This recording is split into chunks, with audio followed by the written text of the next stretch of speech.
Another video on having a go at making coffee vinegar. So, done this before, didn't work. So we're going to have another go. And this time I used champagne yeast. The first time I tried this, it didn't work. Probably because of me not knowing enough about vinegars and alcohol. Probably. But I'm going to have another go. And I'm going to collect my own yeast. So collecting your own yeast is pretty straightforward. Buy some grapes. Ideally, they want to be a little bit past the best. There will be natural yeast on the grapes already, and we want the grapes that are going, that are really kind of going past their best. So, if we do a comparison, bought these from the market today, so they're cheap. So, those are the ones past the best. Those are the ones that are looking okay. We want the ones that are a little bit past the best because that's going to have sweetness from inside the grapes. And it's going to certainly have some yeast, natural yeast on the outside. Now I hypothesize that wild yeast that you collect turns alcohol to vinegar quicker than if you were to buy the yeast from a brewing supplies, or if you were to use some yeast that you collected from somewhere else. But I just think wild collected yeast just has the habit of turning things to vinegar quicker. So, clean jar and then squish your grapes. Well, squish the grapes, making sure they all get squished. And then we're going to put a cloth over the outside, and I'm just going to leave it somewhere relatively warm, not too warm, not too cold. And what will happen is the natural yeast that is on the outside of the grapes will start to ferment and multiply. So there'll be a little bit of yeast in there, but if I leave it for a week or so, it will multiply and really start to ferment. And then we can take that juice and then we can ferment some coffee with it. So it's going to be a quicker video as possible, rather than long-winded and boring. But this is how we collect wild yeast. And it's very important we knock the camera at the same time. So that's that. Put that out of the way.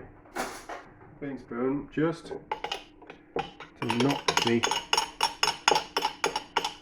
grapes down so it's all concentrated together. And then cloth over the top so it can breathe, and to stop any fruit flies wanting to get in it and cross-contaminate it with other things, which is not what we want. So if the fruit flies get in there, it'll go bad before it starts to ferment. But there we go. Cloth on the top, somewhere, leave it on the windowsill, it'll be fine, because we're in the winter time. And then we're back when it starts to ferment. So, 7 days later, and we have collected yeast, and these grapes have started to ferment. I don't know if you'll be able to see if any bubbles kind of want to rise, but there you go. There's certainly a lot of bubbles in there. Let's see if we can just catch that on camera. You can see the bubbles are rising. So we have a yeast culture in there, and whenever there's yeast, it's not going to go, well, no, it will go mouldy. I was going to say something stupid then, but I'll stop myself. So, coffee. I've made some filtered coffee. I've just warmed it slightly because I want to add some sugar to this. I've already used my spoon. So I want to add some sugar to this coffee just to slightly sweeten it. I don't take sugar in my coffee, so we're going to add the sugar to the bottle that we're going to ferment it in. So I'm just going to put in, I reckon, 2 teaspoons worth of sugar. We don't want to make it too sweet, otherwise we'll kill the yeast, and it's not a particularly very strong yeast, so we don't want kind of any amount of too much acidity or sugar will kill. Oh, I'm spilling it everywhere.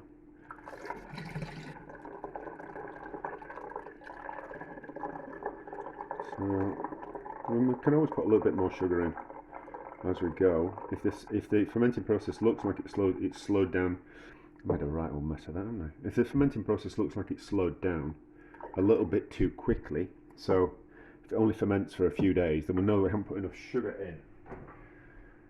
Let's clear that up when we go. So we can always add a little bit more sugar, but we don't want to add too much sugar because we don't want to kill the yeast.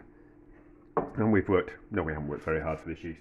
It collects itself around kind of quite easily. So that in there, and then I'll need that, but we'll just need to give that sugar a mix up. So give it a shake off camera so it doesn't make a mess everywhere. And we'll dissolve it enough.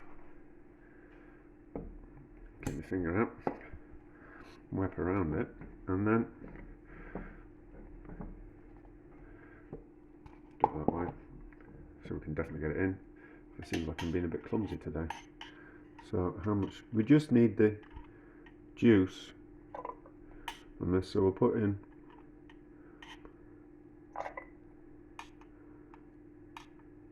three teaspoons of the liquid, and then we've certainly got some yeast in there.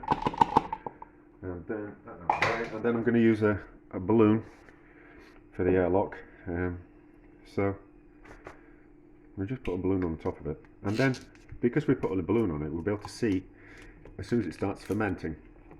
It will, because of the carbon dioxide that it produces, it will blow that balloon up. Then when the balloon is blown up, we need to put a pinprick in it just to let the air escape, and then that will act like an airlock. Instead of having to buy a special airlock for brewing, we can just use a balloon. Now, we can't use them over and over and over again because they'll start to perish, but we can use them until they start wanting to fall to bits. So put that somewhere. It's a little bit warm anyway, because I'd slightly microwave the coffee just to give it a little bit of heat. So that should start fermenting within the next couple of days. I'll just put it on the windowsill. Probably not supposed to put it on the windowsill, but I always kind of find that a little bit of sunshine and near a radiator just kind of speeds up the process in the wintertime, which we're in the middle of, wet and miserable time of year that it is. So a couple of days later, and the balloon is starting to inflate. Now I don't think we can't see any bubbles rising, but we have got foam there, and because that's blown up, it certainly means that there is some fermentation happening. So just a slight prick in the balloon. Did that go through? I think so. It's done that, hasn't it? So I'm sure I put a prick in that. Another one's not going to do any harm. That definitely went in. Right, so that's created an airlock. It'll just stop anything from getting in. Yeah, that's fine as that. There are some bubbles coming up. I can see them now. I've agitated it a little bit. There we go. So we'll leave that. Might take a month. When it stops bubbling, then it will be ready. Ah, yes, I can see the bubbles rising. I can see the bubbles rising. But if it stops working within 2 weeks, I'll put some more sugar in. But you don't need to see that. We're much more interested if it will turn it into some vinegar. Right. So, in addition to making the coffee, having to go at making some coffee vinegar, I've got some whey left over from another experiment with some yogurt. And I have fermented whey before and turned it into an alcoholic drink. I think I used champagne yeast to make it.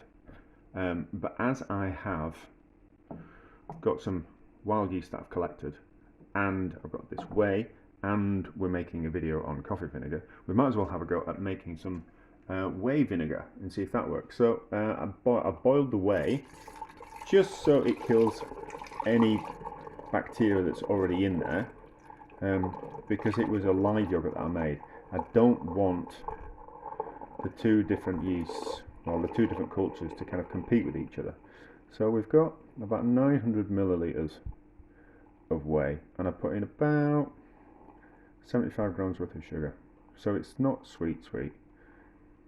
It's just got like the sugar's just there for the yeast to feed on.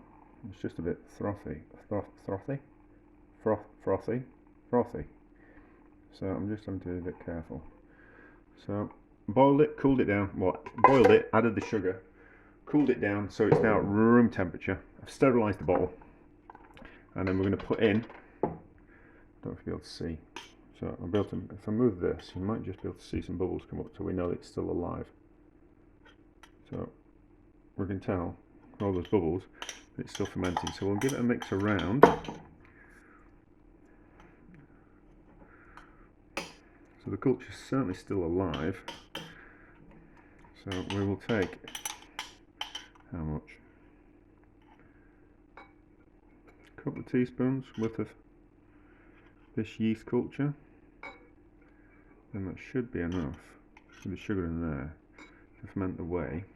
And then because it's a wild yeast and it quickly turns to alcohol, well, it quickly turns alcohol to vinegar. There's a wild yeast. I don't know for what reason that is. I did have a chat with my friend who brews a lot of beer, and he kind of agreed with my idea that if it chose a wild yeast to ferment things, it did particularly want to turn, once you'd turned to alcohol, it wanted to turn to vinegar kind of quite quickly. And then I've got a chemist friend as well, and he kind of agreed as well that that's, you know, if you're going to use a wild yeast in anything, it quickly turns to vinegar. So it'll probably take about a month of fermenting because it's the wrong time of year and it's not particularly a strong yeast. So we'll be back when it. I'll just let some of that air out. So we'll let some of that air out, and then we know when it starts to ferment. So if we squeeze the balloon, squeeze all the air out, and then I'll definitely know that it started fermenting. Before, you can tell when it starts bubbling and you can see the bubbles rising, you know it's fermenting.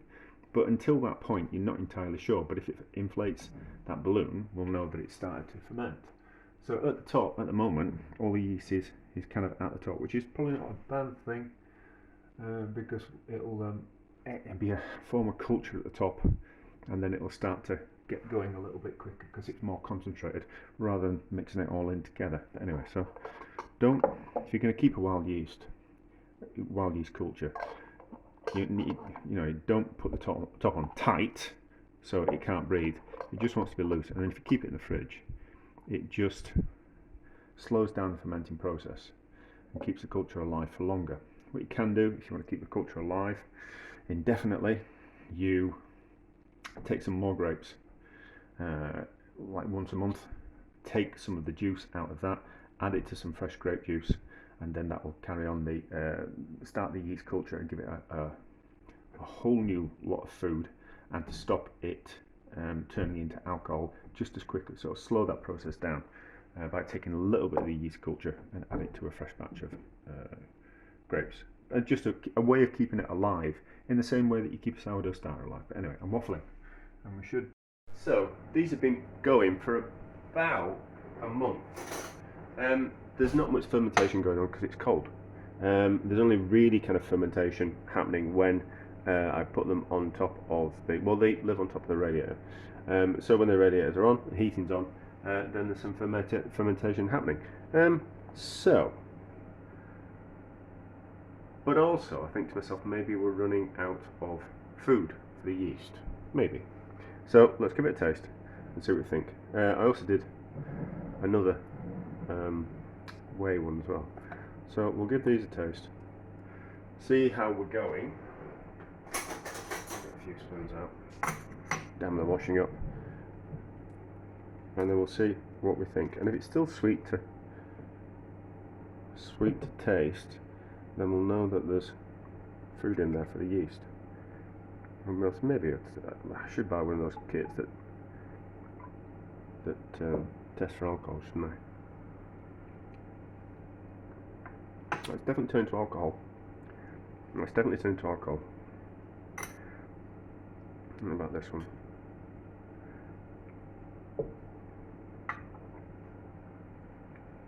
Definitely some alcohol in that.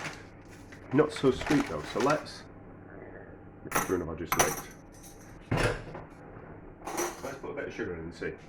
So we'll put a bit of sugar in this one because we have got that.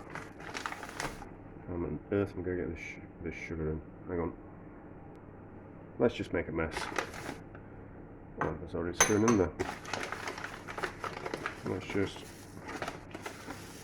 make a mess. So use my hand as a bit of a funnel, and then we'll kind of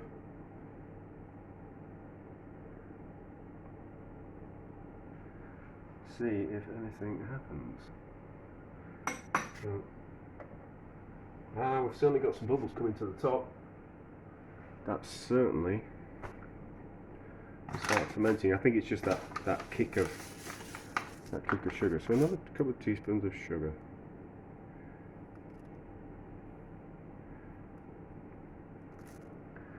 So yeah, we'll just wipe the top of that down. The cloth will be clean enough. And then we might, don't know if you can hear it, the oven's on. Hang on, let me check. Can you hear that? So it's fizzing, so it's certainly fermenting.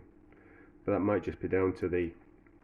So when you put like sugar in a fizzy drink, and it starts to bubble more, because you've introduced something that the carbon dioxide can grab onto. That's what makes it fizzy, I'm sure. I think, anyway. So let's do the same with the coffee one. Certainly wasn't sweet, so it needs a little bit of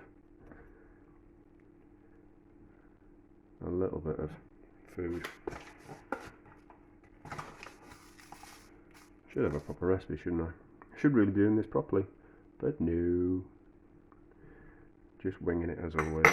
So I'll put the top down on that. If we need to add a little bit more yeast, I've still got some of the yeast culture, so that won't be a problem. Yeah, it's definitely fermenting. But I think that might just be a release of carbon dioxide rather than the actual yeast really kicking into life.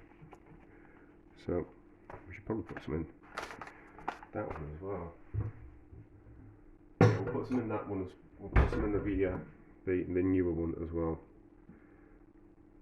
But you don't need to see that. So I don't think I'm going to feed them again after this.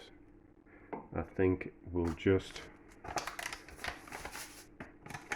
once I've fed them this time, I think once they've properly stopped fermenting, you know, when they're on top of the radiator and there's no bubbles coming whatsoever, then we'll know that the fermentation has ended.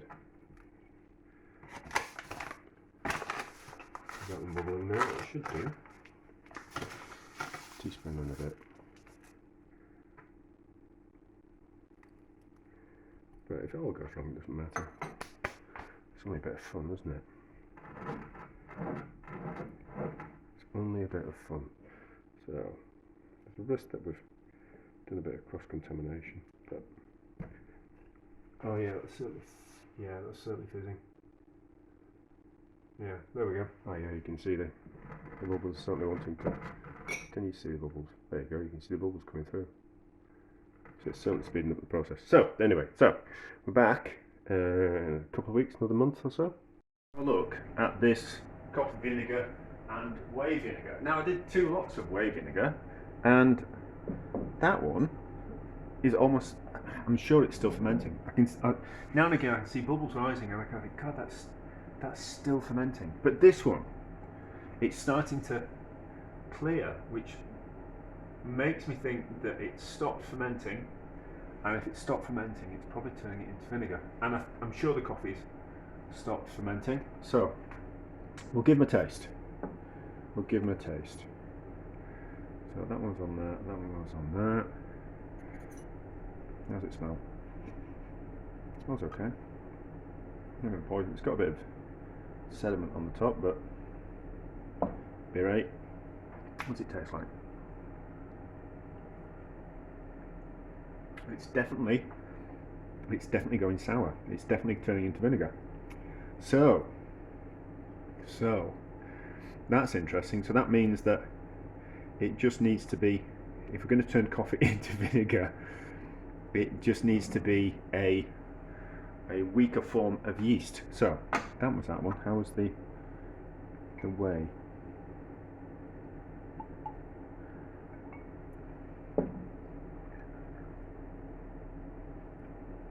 Yes, that's definitely on the turn as well. So it's definitely turning into vinegar. So I'll leave it another couple of weeks. We'll leave it another couple of weeks, and I'll be able to get the idea that if it has turned into if it's turning into vinegar, and then I don't know. It is like most of the things that I do are just something I'm curious about. So how does this look and taste? Oop.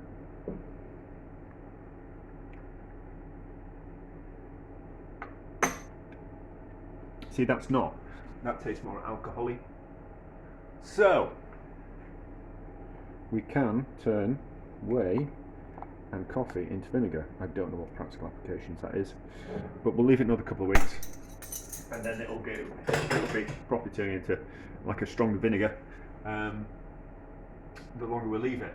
But it does get to that point where the vinegar, it gets to like a maximum pH level that it's going to get to, and then it starts turning back into water, or well, losing its acidity. I've forgotten why and how and what the reason is for that. I just know it happens slowly over time. But anyway, that's kind of quite interesting, and we're back in a couple of weeks just to see if it's turned even more vinegary. And then to be honest, what will probably happen is I'll put a lid on it, and it'll live in the back of the cupboard until the time comes when I need some kind of, I'm having a bit of a clear out and I'm going to make something and I need some vinegar, and then it'll get used up then. But right, so it's been a couple of weeks. Let's have I think final test of this coffee vinegar. Otherwise the experiment's just going to go on and on and on and on and on. If it definitely tastes of vinegary, then it's definitely worked. And it's cleared up a little bit, so it's not as murky as it used to be.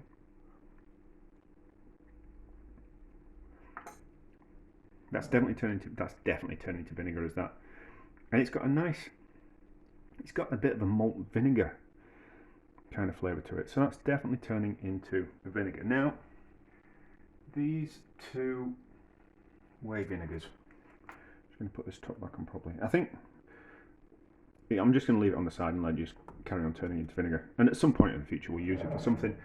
But I don't think we need to kind of go any further with that. It definitely works. So this one started to clear. So we just kind of need to give it a taste. A little bit of sediment around the top.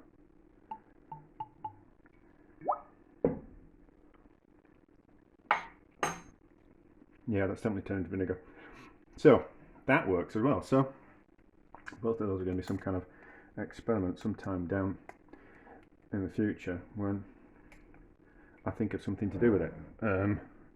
The idea wasn't the idea of the video wasn't that I thought of something to do with it, therefore let's make some coffee vinegar. The idea was, let's see if we can make some coffee, turn some coffee, ferment it, and turn it into a vinegar. There was never any purpose for making the vinegar other than to see if it would. So this is the other one that was started just a little bit later. So this fermented a little bit longer. Yeah, it started to get that vinegary taste to it. So that works. Now, while we're on the subject of making vinegars, this was another one that I fucked around with. I kind of thought what we could do is, could we add some vodka to fruit juice and then add some vinegar, some cider vinegar to it, that already had the mother in, and would that turn into a vinegar? Could we just turn fruity alcohol into vinegar, rather than something that had been from fruit that had been fermented into alcohol? Could we just add alcohol to it? So this has been going for I think I stopped the video because it wasn't going anywhere, but we can just use this opportunity to kind of update if we've just made a bit of a slightly sour fruit alcohol. Now, see, nothing's happening with that. Nothing's happening with that. We can't, I don't think we could ever take a fruit juice, add some alcohol to it, and then see if we can make a vinegar out of it. I think we need to ferment. Anyway, that's a success. And now, unfortunately, I've just got, it's just going to sit at the back of the cupboard, and eventually I'll think of something to do with it. Don't want to throw it away. But at some point in the future, when I need some vinegar for an experiment, I'll be able to use those for something. I'm not entirely sure what I'll be able to use them for. They might end up in some kind of pickle or preserve or something like that. But anyway, interesting. And